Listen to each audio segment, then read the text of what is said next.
Jalan lurus dan dua musuhnya. Mengapa Siratal Mustaqim tidak mudah dijaga?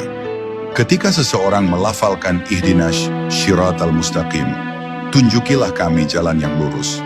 Itu bukan sekadar doa biasa, melainkan pengakuan bahwa dirinya belum sampai. Dan menariknya, ayat itu tak berdiri sendiri. Ia disusul oleh dua penjelasan dramatis tentang jalan yang tidak diinginkan.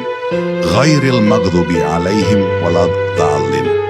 Seakan Allah ingin menyampaikan, jalan lurus itu ada, tapi dua arus kuat selalu mengancam, murka dan kesesatan. Maka pertanyaannya bukan hanya, apakah kita di jalan yang lurus, tetapi juga, apa yang sedang menggeser kita darinya. Para sufi percaya bahwa setiap jiwa yang mencari Allah pasti diuji dengan dua bentuk pengalihan jalan. Pertama adalah pengaruh ilmu tanpa nur, dan yang kedua adalah pengaruh cinta tanpa arah. Ilmu tanpa cahaya bisa melahirkan keangkuhan. Ruh merasa cukup hanya dengan hafalan, dalil atau analisis. Tapi ia tak mampu menangis dalam tahajud atau gemetar saat mendengar nama Allah. Inilah sifat al-maghdubi alaihim, tahu tapi tertutup. Sementara cinta tanpa arah adalah kelembutan tanpa bimbingan, semangat yang tidak punya kerangka, laksana perahu tanpa kemudi. Ia melambangkan ad-dallin, yang tersesat, bukan karena niat jahat, tapi karena tidak dibimbing cahaya. Disinilah letak kehalusan ayat terakhir surat Al-Fatihah.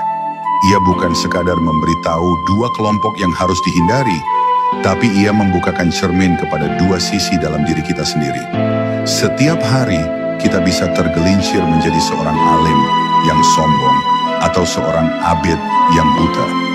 Maka jalan lurus bukanlah sesuatu yang statis. Ia adalah lintasan halus yang harus dijaga setiap saat, dengan kesadaran yang terus menyala. Dalam ilmu suluk, Siratal Mustaqim bukan jalan lurus dalam arti horizontal, melainkan vertikal, jalan naik menuju Allah. Ia mendaki, bukan mendatar. Karena itu siapapun yang menempuhnya harus punya kekuatan hati, kejujuran batin, dan keterhubungan dengan cahayanya. Dan semakin tinggi ia menaiki maqam, semakin besar ujian dan tipu dayanya. Disinilah dua musuh besar, maghdub dan dhalin, tidak berhenti mengintai. Syekh Ibn Athaillah berkata, betapa banyak orang yang diuji bukan pada permulaan jalan, tapi pada puncaknya. Dan itulah yang membuat ayat terakhir ini terasa semakin relevan. Ia menjadi pengingat bahwa bahkan setelah bertahun-tahun berjalan di jalan ruhani, kesombongan atau kebingungan bisa menjatuhkan siapa saja. Maka, ayat ini bukan hanya milik orang awam.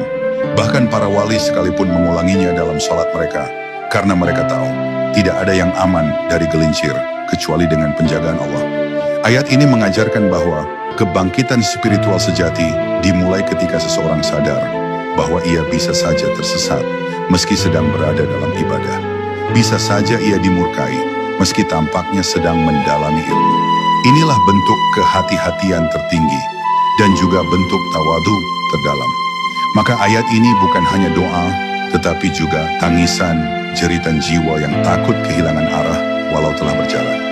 Di titik inilah Siratal Mustaqim menjadi jalan para pencari sejati, yang tidak hanya ingin sampai, tetapi ingin tetap terjaga dalam perjalanan.